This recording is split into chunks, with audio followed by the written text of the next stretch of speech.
18व्या लोकसभा निवडणुकीसाठी सुमारे 5 टप्प्यात चाललेलं महाराष्ट्रातील मतदान सोमवारी आटोपलं।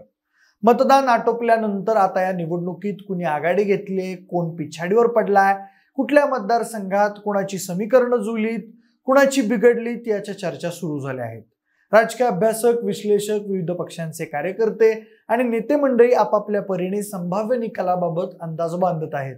दरम्यान महाराष्ट्रात यावेळी महाविकास आघाडी आणि महायुतीची झालेली फेरमांडणी, बदललेली समीकरणं यामुळे मतदारांनी नेमका काय कौल दिलाय याचा नेमका अंदाज घेणं कमालीचं कठीण बनलेलं आहे। मात्र मागच्या 2 लोकसभा निवडणुकांच्या तुलनेत यंदाची लोकसभेची निवडणूक ही कमालीची अटीतटीची झाल्याचे सगळेच मान्य करत आहेत।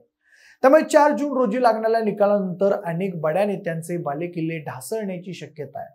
आता लोकसभा निवडणुकीच्या निकालांमधून कुठल्या नेत्यांना धक्का बसू शकतो आणि कुठले बालेकिल्ले ढासळू शकतात याचाच घेतलेला आढावा। नमस्कार, मी प्रथमेश आणि तुम्हाला तर माहिती आहे आपला विषयच भारी। म्हणजे यंदाच्या लोकसभा निवडणुकीत महाराष्ट्रातील नागपूर, बारामती, ठाणे, मुंबई उत्तर मध्य अशा मतदारसंघांवर राजकीय जगताचं सर्वाधिक लक्ष राहिलंय।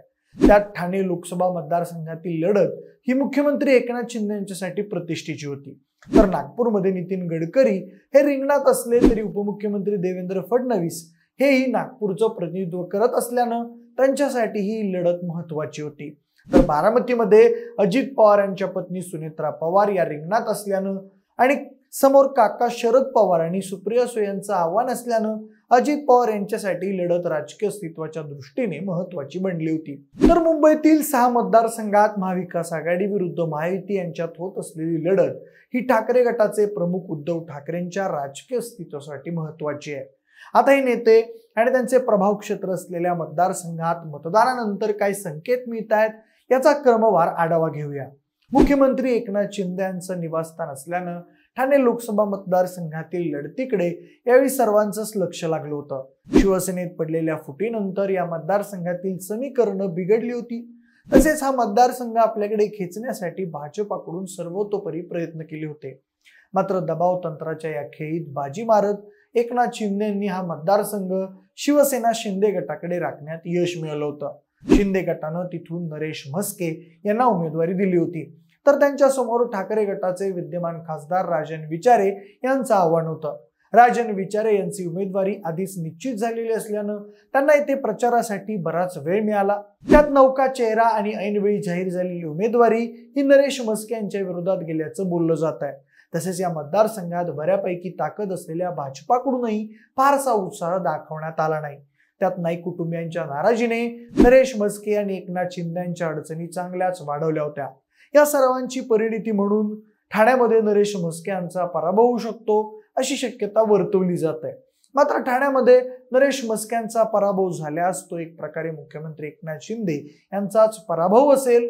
त्याचं कारण म्हणजे नरेश म्हस्के एकनाथ शिंदेचे अत्यंत निकटवर्ती असून ठाणे लोकसभा मतदारसंघात शिंदे गट आणि भाजपाची ताकद बऱ्यापैकी आहे। अशा परिस्थितीत पराभवाची नामुष्की ओढवल्यास आगामी विधानसभा निवडणुकीसाठीच्या एकनाथ शिंदेच्या मोर्चेबंदीला मोठा धक्का बसू शकतो। एवढंच नाही तर ठाणे महानगरपालिकेच्या भविष्यात होणाऱ्या निवडणुकीतही शिंदेंसमोर मोठं आव्हान उभं राहू शकतं। या लोकसभा निवडणुकीत सर्वांचं लक्ष लागलेला दुसरा मतदारसंघ म्हणजे नागपूर।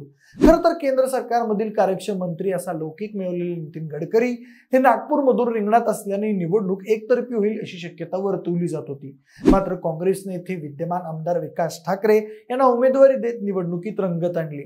त्यात नागपूरमध्ये सामाजिक समीकरणं यशस्वीरित्या जुळवल्यानं नितीन गडकरी यांच्या समोर मोठं आव्हान उभं राहिल्याचं चित्र दिसत होतं। त्यामुळे नागपूरमधील लढाई भाजपा आणि नितीन गडकरी यांच्यासाठी कमालीची अवघड गेल्याचं बोललं जात आहे। याच नागपूरमधील नागपूर दक्षिण पश्चिम मतदारसंघाचं प्रतिनिधित्व देवेंद्र फडणवीस करत असल्याने त्यांच्यासाठी ही निवडणूक प्रतिष्ठेची होती। एकंदरीत परिस्थिती पाहता नागपूरमध्ये नितीन गडकरी यांचा पराभव होण्याची शक्यता कमी आहे। मात्र मागच्या 2 निवडणुकांच्या तुलनेत गडकरींच्या मताधिक्यामध्ये कमालीची घट होण्याची शक्यता वर्तवली जाते। तसं झाल्यास तो भाजपासाठी मोठा धक्का असेल। तसेच ही बाब देवेंद्र फडणवीस यांच्यासाठी महाराष्ट्राच्या राजकारणात बॅकफूटवर ढकलणारी असेल। महाराष्ट्राच्या राजकारणाचं सर्वाधिक लक्ष लागून असलेला लोकसभा मतदारसंघ आहे तो म्हणजे बारामती। बारामतीमधला निकाल हा 2 बडे नेते आणि 2 राजकीय पक्षांचं भवितव्य ठरवणारा असा आहे। बारामतीमध्ये सुप्रिया सुळे आणि सुनेत्रा पवार अशी लढत झाली। मात्र येथील खरा सामना हा शरद पवार विरुद्ध अजित पवार असाच झालाय। कठोर टीका टिप्पणी, आरोप प्रत्यारोप यामुळे बारामतीमधील निवडणूक खूप गाजली. मात्र येथे अजित पवार यांच्या आक्रमकतेवर शरद पवार यांना असलेली सहानुभूती भारी पडली असल्याचा अंदाज आहे. त्यामुळे येथील अटीतटीच्या लढतीत थोड्याफार फरकाने सुप्रिया सुळे यांचा विजय होण्याची शक्यता वर्तवली जात आहे. बारामतीमध्ये सुप्रिया सुळे यांचा विजय झाल्यास अजित पवार यांच्यासाठी आणि त्यांच्या ताब्यात असलेल्या पक्षासाठी तो मोठा धक्का असेल. याचं कारण म्हणजे त्यामधून मतदारांना शरद पवार यांचंच नेतृत्व मान्य असल्याचं स्पष्ट होईल. अशा परिस्थितीत विधानसभा निवडणुकीपूर्वी अजित पवार यांच्यासोबत असलेले अनेक नेते पुन्हा एकदा शरद पवार यांच्याकडे माघारी परतू शकतात. त्यामुळे विधानसभा निवडणुकीपूर्वी अजित पवार गट दुबळा होऊ शकतो. तसेच विधानसभेसाठीच्या माहितीच्या जागा वाटपातही त्यांचं पारडं हलकं होऊ शकतं. मात्र बारामतीत सुप्रिया सुळे पराभूत झाल्यास त्यामुळे शरद पवार यांच्या राजकारणाला मोठा धक्का बसू शकतो.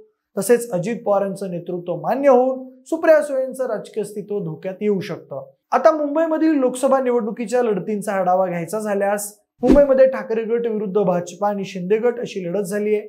मुंबईतील 6 पैकी 3 मतदारसंघांमध्ये ठाकरे गट विरुद्ध शिंदे गट यांच्यात थेट सामना झाला असून या मतदारसंघातील निकाल उद्धव ठाकरेंच्या दृष्टीने महत्त्वाचा ठरणार आहे. मुंबईतील यावेळच्या निवडणुकीत मराठी विरुद्ध गुजराती, मराठी विरुद्ध परप्रांतीय हे मुद्दे मोठ्या प्रमाणावर चर्चेत राहिले होते. त्यामुळे मुंबईत मराठी मतदारांची साथ ठाकरे गटाला मिळाल्याचा दावा केला जात आहे. त्यात ठाकरे गट मुंबईत लढत असलेल्या 4 जागांपैकी 2 जागा ठाकरे गटाला मिळण्याची शक्यता वर्तवली जात आहे. असं झाल्यास पक्षातील फुटीमुळे मोठा धक्का बसलेल्या उद्धव ठाकरेंसाठी हा एक मोठा दिलासा असेल. मात्र मुंबईत पराभव झाला तर मात्र आधीच संकटात असलेल्या उद्धव ठाकरेंसमोरील अडचणीत मोठी वाढ होऊ शकते. लोकसभा निवडणुकीत मुंबईमध्ये पराभव झाल्यास ठाकरे गटातील कुंपणावर असलेले नेते आणि कार्यकर्ते विधानसभा निवडणुकीपूर्वी शिंदे गट आणि भाजपाची वाट धरू शकतात. एवढंच नाही तर आगामी काळात होणाऱ्या मुंबई महानगरपालिकेच्या निवडणुकीत मुंबईतील सत्ता राखणंही ठाकरे गटाला अवघड होऊ शकतं. आता हे सगळे प्रभावी नेते आणि त्यांचा प्रभाव असलेल्या संबंधित मतदारसंघात संभाव्य निकाल काय लागू शकतो याबाबत तुमचा अंदाज काय हे तुम्ही आम्हाला कमेंटच्या माध्यमातून नक्की कळवा. जर हा व्हिडिओ आवडला असेल तर लाईक आणि शेअर करा. तसेच आमच्या विशेष बारी या YouTube चॅनलला देखील सबस्क्राईब करायला विसरू नका. धन्यवाद.